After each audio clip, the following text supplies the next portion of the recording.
¿Qué tal?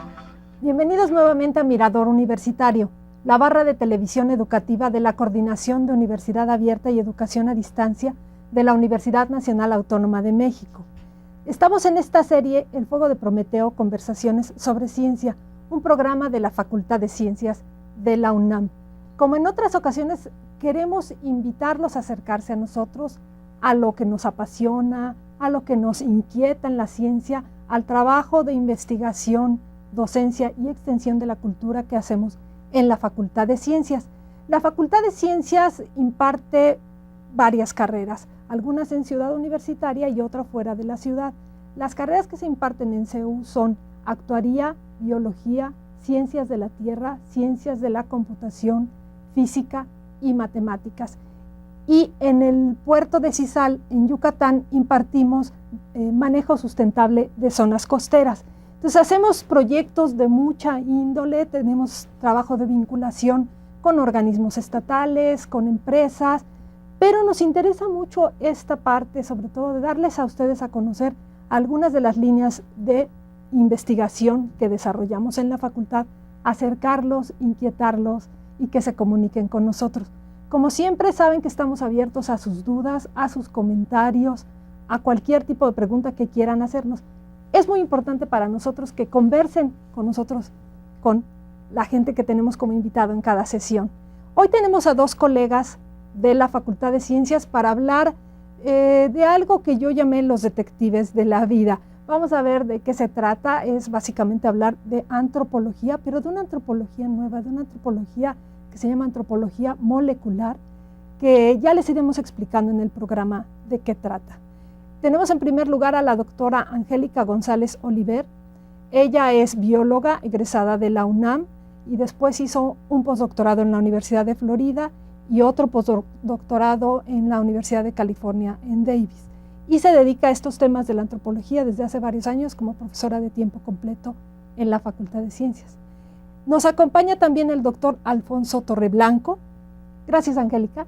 Alfonso, gracias. Gracias. Alfonso es médico. Alfonso hizo un doctorado en bioquímica. Durante muchos años se dedicó a esta disciplina científica, pero en las décadas recientes empezó a hacer este trabajo de antropología molecular en un laboratorio de la Facultad de Ciencias. Él dice que le gusta mucho la madera porque también se dedicó a eso, pero que ahora le gusta más la carpintería. Qué bueno que estás con nosotros, Alfonso, y gracias, Angélica. Vamos a iniciar esta conversación con una pequeña cápsula introductoria para que ustedes sepan cómo se hace esta investigación tipo detective sobre restos antropológicos. Acompáñenos, por favor.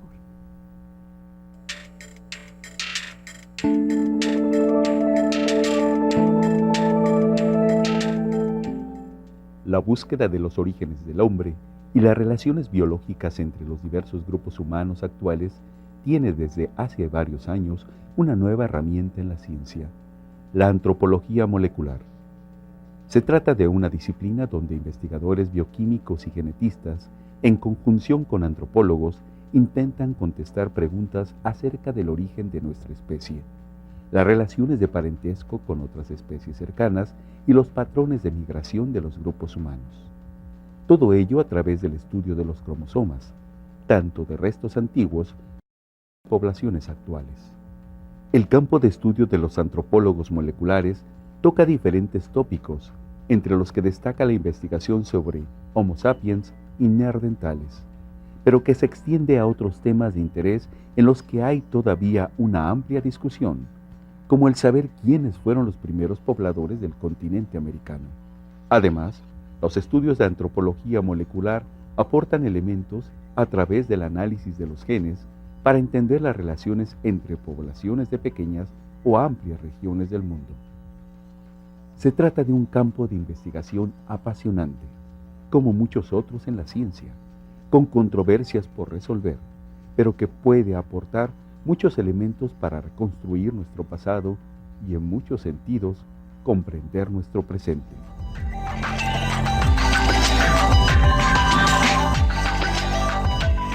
Muchas gracias, qué bueno que están con nosotros en El Fuego de Prometeo, conversaciones sobre ciencia, este programa de la Facultad de Ciencias de la Universidad Nacional Autónoma de México. Les decía al inicio del programa que esta es una conversación que queremos hacer también con ustedes, entonces les invitamos por favor a comunicarse. Tenemos 2 números telefónicos como correo de voz, el 5622-8720 y el 5622-8718. También pueden hacernos llegar sus comentarios o sus dudas a través de la página electrónica mirador.coaed.unam.mx. De cualquier manera van a estar apareciendo en la base de su pantalla los cintillos con los datos para que nos hagan llegar sus comentarios. Entonces vamos a iniciar esta conversación con los detectives de la vida sobre antropología molecular. Angélica, ¿qué es la antropología molecular? Ya oíamos algo en la cápsula, pero por favor coméntanos a qué se dedica. La antropología molecular estudia la variación genética humana en individuos y poblaciones antiguas y en contemporáneas o modernas, para entender el origen y la evolución del hombre, la historia de la dispersión de los grupos humanos en los continentes, hasta llegar a la distribución actual que presentan estas poblaciones. Además, la antropología molecular ayuda a contestar preguntas muy puntuales o muy específicas. Nosotros la hemos utilizado para identificar el sexo en niños del periodo prehispánico que fueron víctimas de sacrificio a los dioses y que posteriormente Alfonso nos va a platicar un poco más de un proyecto de investigación que se realizó en el laboratorio. ¿Cómo se desarrolla? Pues cómo se desarrolló fue con el avance de las técnicas bioquímicas, mediante las cuales es posible analizar de manera directa el ácido desoxirribonucleico, al cual le nombramos ADN, y esta molécula almacena la información genética de un individuo.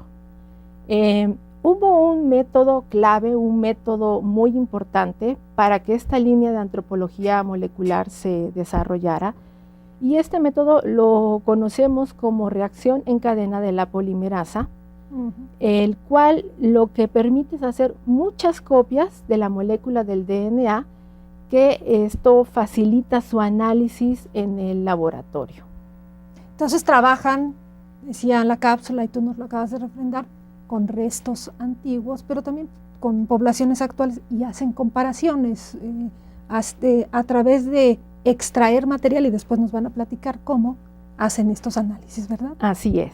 Bueno, ¿cómo se analiza, Alfonso, el material genético en general? Si quieres, tú, siendo bioquímico y manejando toda esta información, haznos una semblanza de, regresemos un poco a explicarle al público qué es esto del material genético, el DNA, y luego cómo se obtiene y cómo se hace en el laboratorio para analizarlo. Sí, bueno, hay que recordar siempre que a lo que nos referimos como material genético son largas cadenas de ácido desoxirribonucleico o DNA o ADN que se encuentran en las células. Entonces, para realizar nuestros estudios, por ejemplo, los que actualmente más realizamos en poblaciones contemporáneas, pues es indispensable contar con muestras de las personas a las que vamos a estudiar que tengan células en donde viene el material genético. Entonces es muy sencillo tomar muestras como por ejemplo con un hisopo, un cotonete, hacer un raspado de la mucosa interna de las mejillas, o una gotita de sangre, o un cabello, cualquier muestra o cualquier porción de tejido que contenga células contiene material genético, que ahí está. Una vez que tenemos las muestras, las llevamos al laboratorio, y en el laboratorio pues hay técnicas relativamente sencillas y bien estandarizadas para extraer o purificar el DNA o el ADN de esas muestras. Una vez que extraemos el ácido desoxirribonucleico, entonces escogemos el ácido desoxirribonucleico son moléculas larguísimas, son enormes, ¿no? Entonces escogemos una región en particular, que es la que queremos estudiar, y esa la amplificamos, o sea, usando la reacción en cadena la polimerasa, la replicamos millones de veces, de manera que tenemos una buena cantidad de copias de esa región específica que podemos estudiar. Y lo que buscamos en ese material genético son las diferencias que se encuentran y que distinguen el material genético de cada individuo. La mayor parte del material genético es igual en todos los humanos, pero hay diferencias que se van acumulando con el tiempo y que son características de cada individuo o de cada tipo de población. Ustedes están leyendo un libro, digamos, con bloques de palabras, pero que además están dándoles pistas de la historia. Así es. Al hacer la comparación. Así es. Una cosa muy básica en este campo es que, por ejemplo, el número de diferencias que observamos entre dos individuos o entre dos poblaciones, pues tiene que ver con qué tanto tiempo cuál es la distancia genética que hay entre ellos. Mientras más cercanamente están relacionados dos individuos, el número de diferencias es menor. Y al revés, mientras más lejanos genéticamente son dos individuos o dos organismos, pues el número de diferencias que podemos detectar es mayor. Y hay una relación más o menos lineal entre esto. Eso lo podemos ver, digamos, para hacerlo muy sencillo para el público. Por eso los hijos se parecen a los padres, o los primos son más parecidos si son primos en primer grado, digamos, a que si ya lo son en tercero, en cuarto, para que la gente se vaya dando una idea de lo que significa hacer estas comparaciones. Entonces ustedes sí lo hacen, pero en números grandes de muestras y de poblaciones para encontrar esas diferencias. ¿Sobre qué nos hablan esas diferencias? ¿Sobre orígenes? ¿Sobre cómo se distribuyeron? ¿Sobre quién se relacionó con quién? ¿Sobre qué nos habla esos trabajos? Hay muchos temas a los cuales se pueden abordar este tipo de estudios. Uno de los temas precisamente tendría que ver con el poblamiento de América, en el cual con los estudios de DNA mitocondrial o de cromosoma Y, se ha propuesto que las poblaciones nativas de América, las poblaciones indígenas, descienden de poblaciones asiáticas. Y a su vez pues se han relacionado con el número de migraciones, ¿no?, de estas poblaciones asiáticas hacia América, ya dentro del continente, cómo se han ido distribuyendo estos grupos hasta colonizar toda América.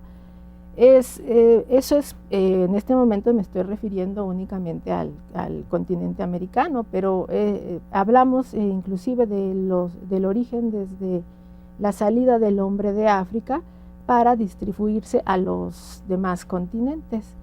Hay muchos ejemplos, pero a lo mejor estos estarían más relacionados con los proyectos que nosotros realizamos. Sí, recordémosle al público que está comprobado que la especie humana se originó en África y que de ahí hay una historia, migró, pasó a Asia, Europa, y vamos a platicar un poquito de esa parte de la historia y de las teorías que hay de llegada a América, pero eso se hacía antes básicamente con reconstrucción antropológica a base de restos que dejaban los humanos. Ahora tienen esta arma de la biología molecular y esa, por supuesto, les aporta muchos elementos. Pero hablabas tú, Angélica, el estudio de los cromosomas. Entonces, ¿qué parte de ese Déjame material hacer se una estudia? observación. Ajá. Yo nunca diría que el origen africano de las especies humanas está comprobado, de la especie humana Ok. está comprobado.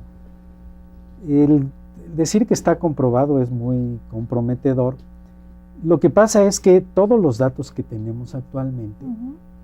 concuerdan, o la mejor hipótesis que tenemos para explicarlos es que las poblaciones humanas modernas se desarrollaron en África y de allí salieron y se dispersaron por los... Pero usar el término comprobado en ciencia pues es Siempre relativamente sí, arriesgado, tiene ¿no? razón. Entonces, Ujú. más bien yo diría que es la mejor hipótesis que tenemos para explicar lo que hasta ahora sabemos Lo que del ahora asunto. sabemos. Ajá. Eventualmente podrían surgir nuevos datos que indicaran que pudiera haber otras alternativas, o no lo sé, por eso es Muy mejor bien. no usar el término comprobado. Perfecto. Entonces decíamos esto de los cromosomas. Sí me gustaría que lo ampliaran un poco, porque los cromosomas, ¿qué son los cromosomas? ¿Dónde los encuentran? ¿Y cómo extraen esa información? ¿Y qué parte de la información de los cromosomas les interesa más? Tú hablabas del cromosoma Y. Explícanos un poquito más sobre eso, Angélica. Bueno, este material genético está en el núcleo de una célula. Está en forma del cromosoma sexual, el cual únicamente se transmite exclusivamente por vía paterna. Esto quiere decir que pasa de padres a hijos varones, generación tras generación, lo que nos ha sido ampliamente estudiado porque permite identificar diferencias o cambios en la secuencia de la información del Y, que únicamente se van a ir transmitiendo por esta vía paterna, y eso nos permite tener una visión de la historia de las poblaciones, lo que llamamos por linaje paterno, descendencia paterna. Y tiene aplicaciones muy específicas, sobre todo en el caso de América. Está relacionado con estudiar mezcla en estas, por ejemplo, una cosa que solo lo podemos hacer utilizando a los individuos varones es la cuestión de mezcla, porque parte de las poblaciones de América tuvieron relación con poblaciones españolas, ¿no? O con poblaciones africanas, y generalmente el flujo fue de mujer indígena con hombre español, ¿sí? O mujer indígena con individuos africanos que fueron traídos durante el periodo colonial. Y para ver esa información que se quedó en las poblaciones, pues lo hacemos únicamente a través de analizar el cromosoma Y de los hombres. ¿Y qué parte del cromosoma usan entonces? Bueno, el el cromosoma, esta información que analizamos está propiamente a lo largo, excepto los extremos del cromosoma, ¿sí? A lo largo de todo el cromosoma, la cual esta información pasa intacta, sin sufrir ninguna recombinación en los procesos celulares, y va intacta generación tras generación. ¿Esa es la única parte del material genético que usan o usan otras partes? No, también usamos mucho el DNA mitocondrial. ¿Qué es una mitocondria? Las mitocondrias son organelos que están dentro de las células y que tienen que ver como pequeños, sí, como si fueran unas pequeñas bacterias. Paquetitos ahí. Que están dentro de las células y que tienen una función importantísima en la obtención de energía para las células. O sea, las mitocondrias se han llamado las plantas de energía de las células, ¿sí? Pero las mitocondrias tienen la característica que tienen su propio material genético, que es una pequeña molécula de ADN, pequeñísima en comparación con los cromosomas que están en el núcleo, y las mitocondrias se transmiten exclusivamente por vía materna. Las mitocondrias del óvulo son las mitocondrias que hereda el embrión que se forma después de la concepción, porque durante la concepción lo único que entra del espermatozoide es la parte del núcleo del espermatozoide donde está el material genético que porta los cromosomas. Pero las mitocondrias del espermatozoide se quedan fuera. Entonces todas las mitocondrias que cada uno tenemos de nosotros provienen de nuestra madre. Entonces, así como en el cromosoma Y nos decía Angélica que podemos analizar la transmisión de caracteres genéticos por vía paterna, las mitocondrias nos permiten hacerlo por vía materna. Y se usa muchísimo porque es una molécula de DNA muy fácil de extraer, muy abundante dentro de la célula y muy fácil de manejar. Entonces, desde los primeros estudios de antropología molecular, pues se hicieron fundamentalmente utilizando este ADN mitocondrial. De hecho, la hipótesis esta a la que nos hemos referido del origen africano de las poblaciones modernas, que popularmente en la literatura popular se conoció como la hipótesis de la Eva africana, así la conoció mucha gente, aunque es incorrecto hablar de una Eva africana, pero bueno, así se conoció. Esta hipótesis se obtuvo analizando el DNA mitocondrial. O sea, qué bueno. Hay una parte que analizamos de la herencia paterna y una parte de la herencia materna. Qué bueno que hay las dos partes para hacer este análisis. Entonces, ustedes se van al laboratorio o están en el laboratorio después de traer sus muestras del campo, y más adelante podemos hablar de qué técnicas usan, y hacen estos análisis que luego reproducen y que luego les llevan a algunas hipótesis nuevas, ¿no es así? ¿Cómo llegan a esas conclusiones después de hacer esos análisis? Supongo que tendrán que usar, como lo hacen ahora, programas de cómputo, otro tipo de equipos para reconstruir, digamos, ¿no? Bueno, en realidad la primera parte es muy básica, es únicamente realizar una comparación de la secuencia o de la información que se recupere de un individuo, por ejemplo, antiguo, hacer una comparación que inclusive con una hoja y papel la podríamos hacer, con la de una secuencia de un individuo moderno, ¿no? Del cual se conoce perfectamente la secuencia nucleotídica. Claro, fragmentos pequeños, ¿no? Que es lo que nosotros trabajamos. Y haciendo esa comparación, lo que nosotros detectamos son cambios en la secuencia o diferencias en las secuencias entre los individuos, y lo que nos estaría informando es cuando este tipo de, bueno, qué tanta relación genética tienen entre ellos. Y esto también lo que podemos hacer es el mismo procedimiento cuando estamos trabajando con poblaciones, es decir, el conjunto de secuencias de individuos que conforman una población, pues es la que ahora comparamos con poblaciones modernas, y ahí sí necesitamos todo un apoyo de equipo de computación, de software, que nos permiten en primera instancia ir comparando, ¿no? Estas secuencias de los distintos individuos. Lo que nosotros le llamamos es alinearlas, es iniciar desde el mismo origen cada una de las secuencias para poder determinar o detectar los cambios, y se pueden hacer muchas cosas, depende de qué esté uno tratando de responder o enfocar. Si lo que nosotros queremos es determinar, o de las cosas que generalmente se pueden hacer, es determinar estas relaciones genéticas con el número de cambios entre las secuencias, se pueden crear lo que se conocen como árboles, ¿sí? En donde se van agrupando cada una de las poblaciones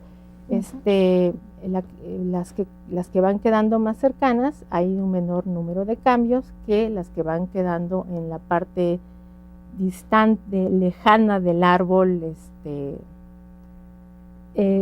Esto es lo que nos permite un poco ver relaciones genéticas entre los grupos, y para eso necesitamos herramientas de computación. Bueno, les recuerdo que estamos platicando con dos detectives de la vida. Ahorita vamos a regresar a sus proyectos, y de veras que son minuciosos y están metidos buscándole ahí a la comparación y a la historia, sobre todo, que eso es muy importante, que a veces uno no piensa que hacer historia tiene que ver con laboratorio, ¿verdad? Estamos hablando sobre antropología molecular con dos invitados de la Facultad de Ciencias en este programa El Fuego de Prometeo, conversaciones sobre ciencia. Como hacemos en esta serie de programas recientes, vamos a recomendarles libros para que ustedes se acerquen a profundizar en algunos de los temas que tocamos. Un primer libro que les vamos a recomendar es este. Es un libro interesante, apasionante, sobre el genoma humano. Seguramente el libro se llama Genoma, la autobiografía de una especie, en 23 capítulos. Ahorita que se haga la reseña les van a comentar de qué va. Y si ustedes quieren leerlo con una explicación muy sencilla, muy aproximada de lo que es el genoma, de cómo se hace el trabajo de leer este gran libro de la vida, lo van a encontrar de manera interesante en este libro del doctor Matt Ridley, un británico divulgador de la ciencia bastante connotado y que escribe, digamos, hasta tipo novelado. Entonces seguramente les podrá interesar. Se los recomendamos, y como siempre les vamos a regalar, si ustedes se comunican con nosotros, nuestra revista de cultura científica de la Facultad de Ciencias, que es la revista Ciencias, que tiene 29 años prácticamente de publicarse ininterrumpidamente. A través de la páginas de la revista van a encontrar muchos de los temas que hemos tratado en el programa.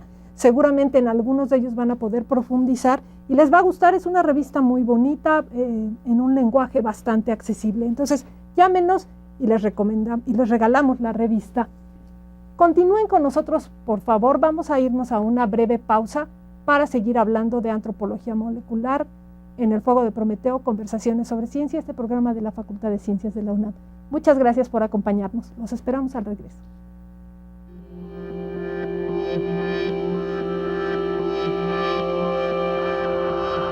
El genoma humano, todo el conjunto de los genes, viene empaquetado en 23 pares de cromosomas distintos. Matt Ridley, destacado divulgador de la ciencia inglés, hace en este libro una autobiografía del genoma humano, tomando esos 23 pares y asignando un capítulo a cada uno para discutir temas de naturaleza humana. Hace una revisión de los avances que desde la ciencia tratan de explicar lo que los genes nos cuentan sobre el ser humano. Además de un prólogo que en forma de manual explica cómo funcionan los genes, el libro concluye con un interesante capítulo que discute el libre albedrío.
Espacio Cruzado.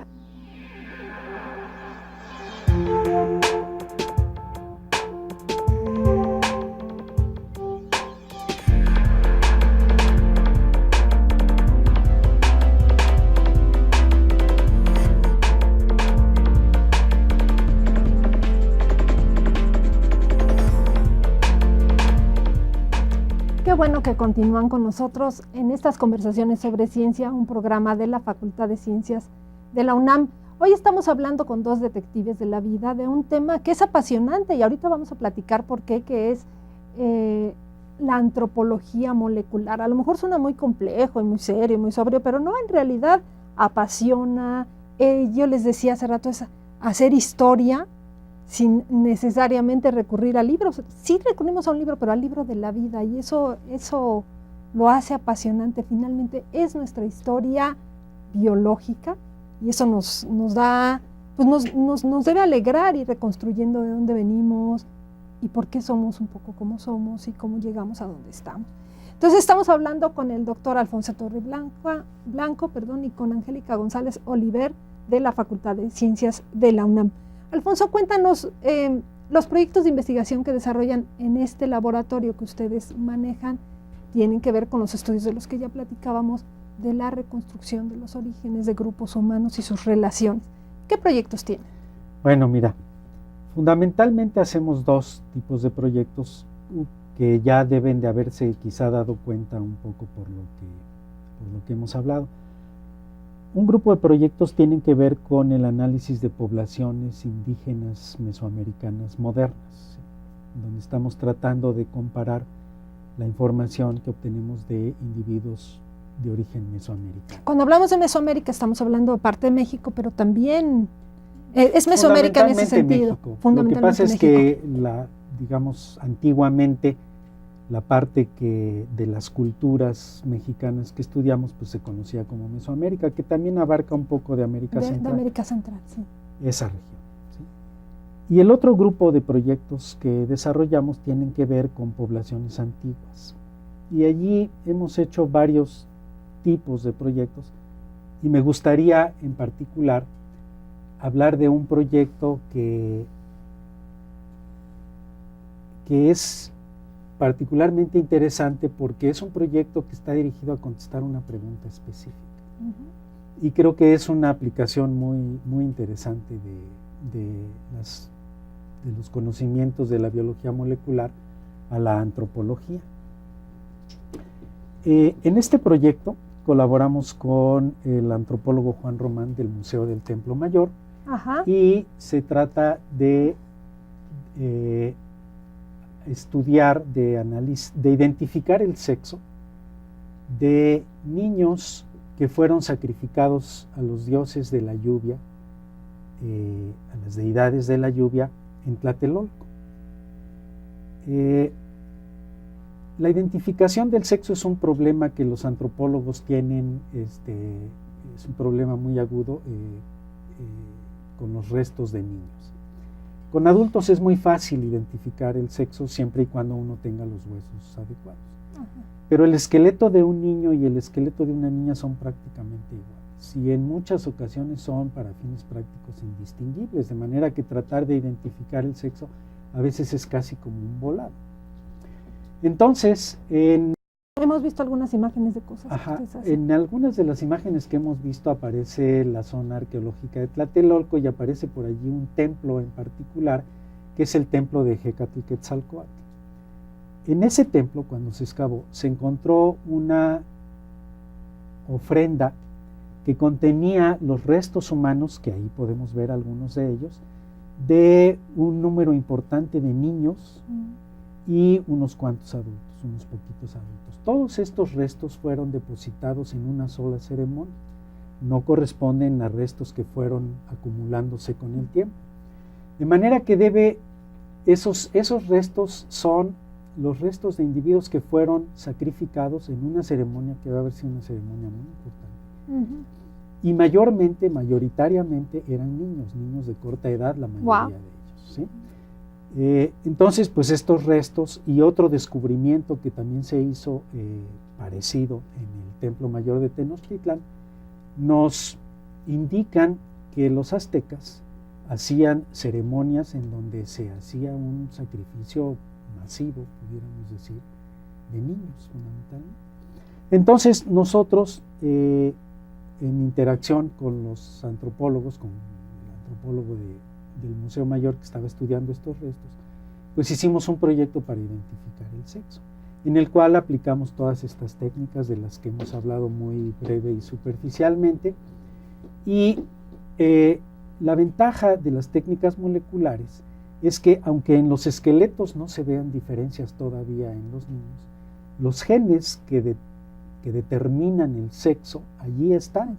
Ustedes van por las muestras se las traen, hacen algún tipo de convenio. ¿Cómo trabajan esa Sí, parte? tenemos un convenio en el cual el antropólogo responsable de estas muestras, pues él tenía los restos allí en su laboratorio, y entonces él nos proporcionó algunos de los huesos, principalmente costillas y vértebras, que son huesos que no son tan importantes para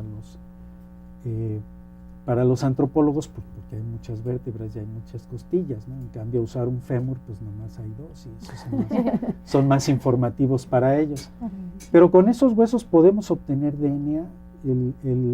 Los restos humanos, como los huesos, los dientes o tejidos momificados, por ejemplo, conservan una pequeñísima parte del DNA que existía en esas células, ¿sí?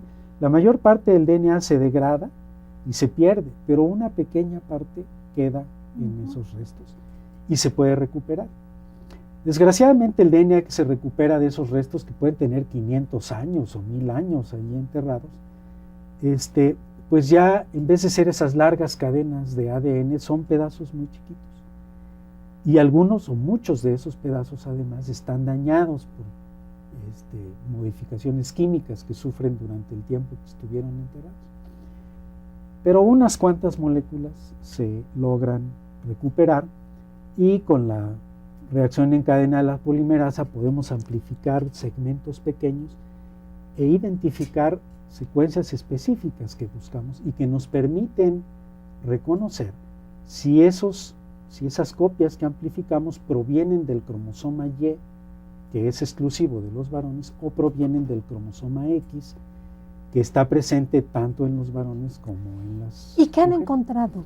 Lo que encontramos es que todos los niños de los cuales pudimos identificar el sexo eran varones. Y digo todos de los que pudimos identificar porque en los estudios del DNA antiguo uno siempre encuentra niños, o hay restos de niños o de adultos, de los cuales no se puede recuperar DNA suficiente o con la suficiente calidad para que puedan ser amplificados y podamos hacer la investigación. Y ese es un resultado contundente para los antropólogos. Y además es un resultado interesantísimo, sí, porque tiene implicaciones muy importantes en cuanto a las ceremonias que realizaban los aztecas, sus ceremonias de sacrificios. Hay dos cosas que inmediatamente uno se preguntaría. ¿Por qué sacrificaban niños? Sí, eran el Y futuro. ¿por qué además niños nada más de sexo masculino? Sí. Bueno, esto tiene que ver con varias cosas de la cultura de los aztecas. El templo que encontraron estos restos es el templo dedicado a Ejecatl-Quetzalcóatl. Ejecatl-Quetzalcóatl, que es una de las dos personalidades que tenía Quetzalcóatl, era el dios del viento, y como tal era uno de los llamados Tlaloque, o ayudantes de Tlaloc, que tenían la responsabilidad de traer o regular el régimen de lluvias, ¿sí? En la cultura azteca, los tlaloques se representaban como dioses pequeños, dioses de cuerpo pequeño y cabeza grande, y algunas de las estatuillas que se han encontrado de estos dioses, pues así son, de cuerpos pequeñitos y cabezas grandes. Entonces, pues si uno ve la anatomía de un niño de corta edad y ve la anatomía de un adulto o de un adolescente, pues evidentemente los que más se parecen a los tlaloque pues serían los niños, ¿no? Los niños. Y por otro lado, Ejecatl-Quetzalcóatl en particular es una deidad masculina. Entonces, por eso se seleccionaban niños de sexo masculino. Esto tiene que ver con una hipótesis que se había planteado hace mucho tiempo, que decía que en este tipo de ceremonias, esa es una imagen, esa que se ve ahí es una imagen de Hecatl Quetzalcóatl, es una de las representaciones tradicionales de este dios, de Quetzalcóatl en su personalidad de dios del viento. Esta hipótesis de la que estaba mencionando, lo que dice es que los individuos que eran seleccionados para realizar estas ceremonias de sacrificio no se seleccionaban al azar, sino que se seleccionaban cuidadosamente porque son como una representación viva del Dios al cual iban a ser sacrificados. Y entonces, pues los datos que los antropólogos y nosotros hemos encontrado concuerdan muy bien con esta hipótesis. Angélica, ¿y los proyectos que hacen con poblaciones modernas, con las poblaciones actuales de México o de Mesoamérica, pero ahora hablamos de México, ¿en qué consisten? ¿Qué tipo de proyectos tienen ustedes? Tenemos un proyecto en donde estamos analizando poblaciones mayas de distintos estados. Concretamente tenemos análisis del DNA mitocondrial de mayas de Quintana Roo, y también tenemos, voy a referirme ahorita a todo un proceso de proyecto de mayas, porque tenemos mayas analizados del periodo prehispánico de una zona arqueológica de Xcaret, Quintana Roo, y también tenemos individuos mayas del periodo colonial e igual de Xcaret, Quintana Roo. Entonces, este proyecto que abarca el pasado, ¿sí?, y el presente, lo que queremos es determinar si existe una continuidad genética en los grupos mayas a través del tiempo. Y no solo analizando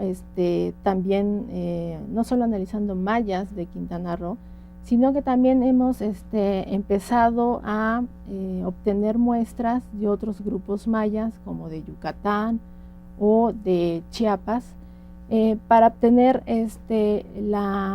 reconstruir la historia de la cultura maya, ¿sí?, y tratar de determinar sus orígenes y las relaciones genéticas entre estos grupos mayas. Ese es un proyecto, y otro que tenemos está relacionado con poblaciones del centro de México.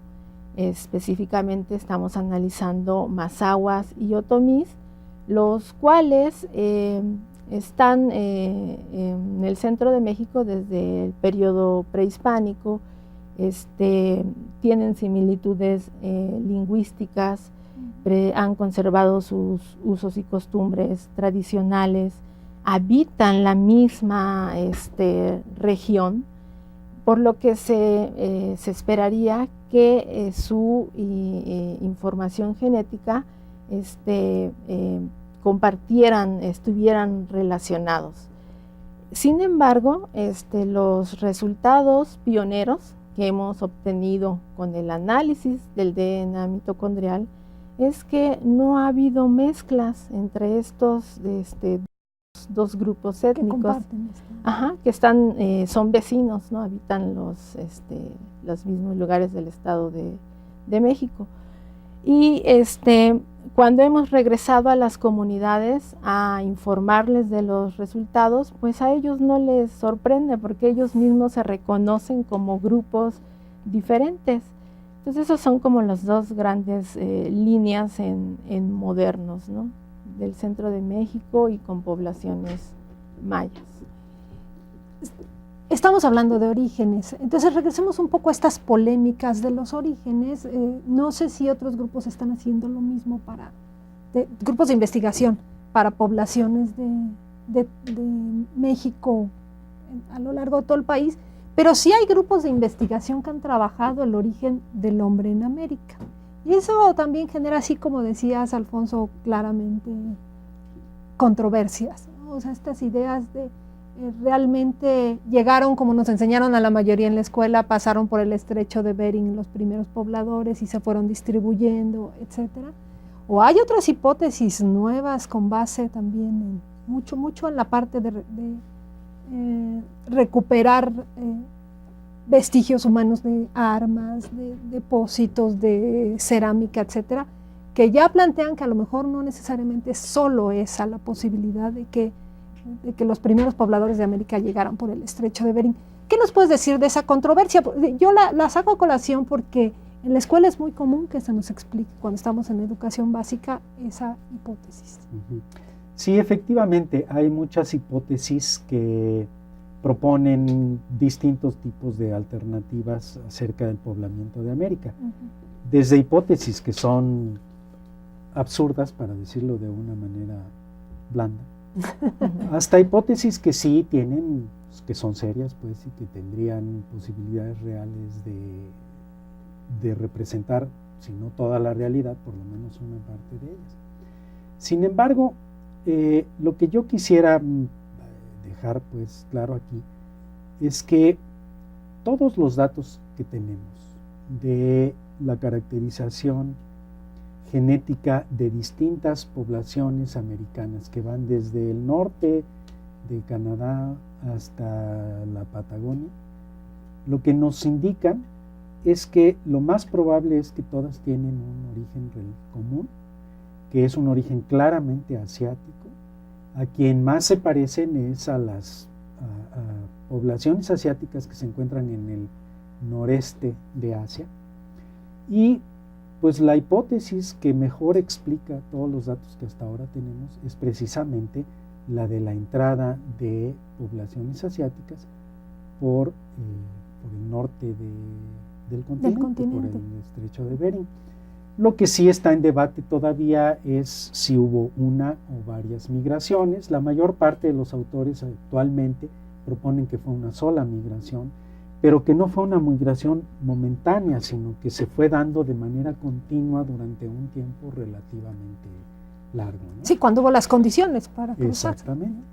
Las otras, a pesar de que algunas serían posibles, realmente no tienen un sustento en lo que hasta ahora conocemos. No quiere decir que sean imposibles o que no hayan ocurrido, pero los datos que tenemos apoyan fundamentalmente. Y como otras cosas, como decías tú, son hipótesis más soportadas, digamos, más sostenidas, unas un poco menos. En el futuro irán desarrollándose trabajos que nos lo aclararán. Mientras más conocimiento tengamos de estas cosas, pues se irán modificando de manera de incorporar los nuevos conocimientos y seguramente irá cambiando el panorama que ahora tenemos. Pero déjame decirte una cosa que quería también mencionarte, y es que cuando hablé de esto de los niños sacrificados de Tlatelolco, yo casi siempre les presento a mis alumnos, cuando doy las materias que doy en la Facultad de Ciencias en Biología, les hablo de algunas de las cosas que hacemos en el laboratorio.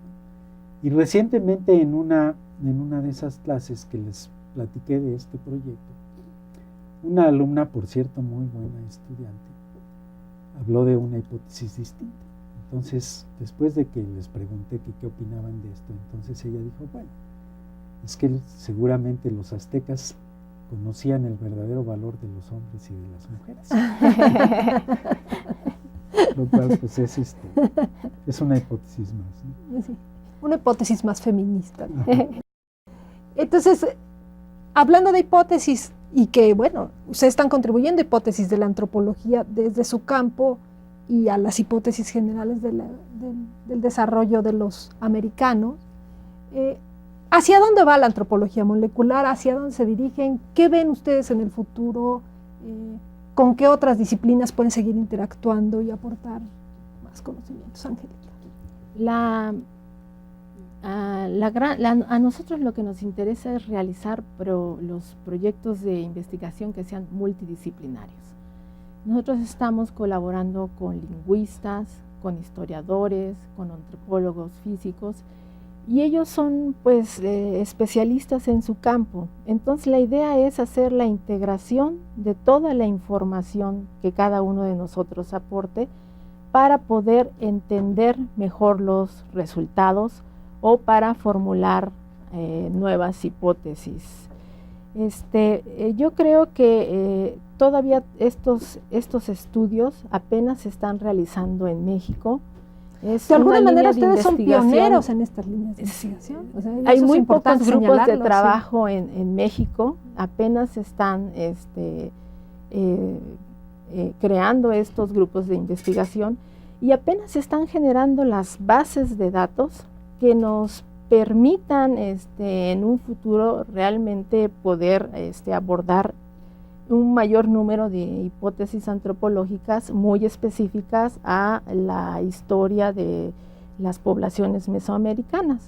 Entonces todavía nos falta mucho trabajo, se están apenas realizando estudios tanto con DNA mitocondrial sobre todo y cromosoma Y, y pues hay que estar avanzando. ¿Qué me podrían decir? O sea, nos acercamos al final del programa, me gustaría un poco que comentaran si hay estudiantes que les interesa dedicarse a la antropología molecular, ¿qué camino deben seguir, Alfonso?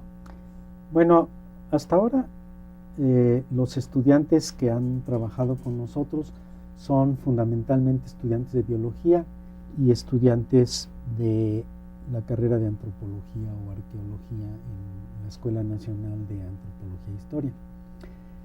No hay ninguna carrera que incorpore en su currículum materias de antropología molecular. Eventualmente los estudiantes se enteran por ahí de que nosotros estamos haciendo este tipo de cosas y van al laboratorio y probablemente se incorporan o no a estas.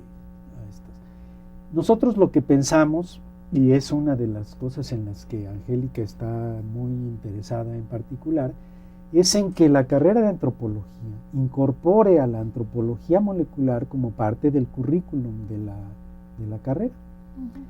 En cuanto a los estudiantes de biología, actualmente el programa actual incorpora una serie de talleres que se realizan en 4 semestres y nosotros ofrecemos un taller en antropología molecular que es una vía por la cual los estudiantes que se interesen en esto pueden entrar a este campo y durante esos 4 semestres están en el laboratorio enterándose de lo que hacemos, ayudándonos, aprendiendo las técnicas y todo esto, y pues es una vía de entrada. Pues qué bueno que los inviten desde aquí, los invitamos a acercarse. Vamos a ir, antes de despedir el programa, a la reseña del otro libro, que es un libro sobre genética, para aquellos que quieran acercarse, nada más de entrada a la genética y que a lo mejor de ahí sigan un camino a uno de estos campos. El libro es Genética, la continuidad de la vida. Vamos al video y regresamos para despedirnos.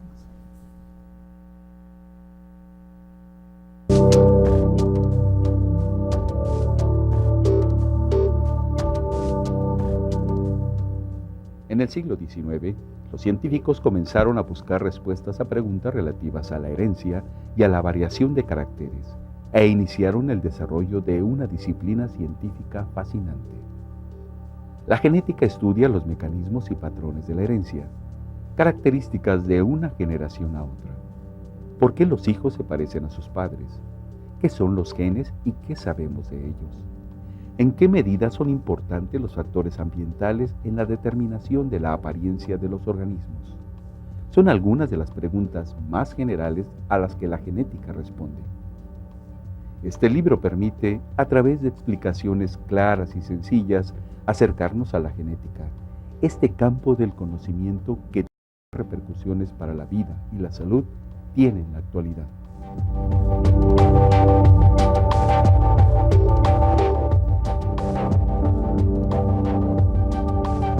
Pues se nos ha ido muy rápido el tiempo. Angélica, ¿nos puedes dar una breve conclusión de lo que hemos comentado durante el programa?